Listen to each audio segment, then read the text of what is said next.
আল্লাহ কোরআনে বলছে সবচেয়ে বড় ভীতিকর জায়গা হাসরের মাঠ। হাসরের মাঠ, হাসরের মাঠ। ১৬ লক্ষ আম্বিয়া দিন রাত কেঁদেছেন হাসরের মাঠের ভয়ে। লক্ষ লক্ষ সাহাবায়ে কেরাম কেঁদেছেন রাত দিন হাসরের মাঠের ভয়ে। সারা পৃথিবীর সমস্ত আউলিয়ায়ে কেরাম দিনে রাতে চোখের পানি ফেলে কাঁদছেন। কি কারণে? যে নামাজ পড়ে ভুল করছে এই কারণে কান্দে, নাকি রোজা রেখে অপরাধ করছে এই জন্য কাঁদছে? হাসরের মাঠের ভয়ে কাঁদছে।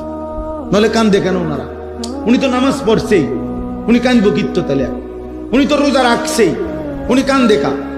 উনি তো দান সৎকা করছেই। কথা বোঝেন নাই আমার? উনি কাঁদে কেন? কাঁদে হাসরের মাঠের ভয়ে। হাসরের মাঠের ভয়ে যাহা যদি আল্লাহ প্রত্যাখ্যান করে, যদি আল্লাহ গ্রহণ না করে, যদি আল্লাহর কাছে কবুল না হয় তো কি হবে? যদি নবীর দরবার থেকে ফেরেশতা বলে তাড়িয়ে দেয়, আর নবীজি যদি বলে সোহকান সোহকান, দূর হ উম্মত, কি হবে আমার? কে দিবে আমাকে আশ্রয়?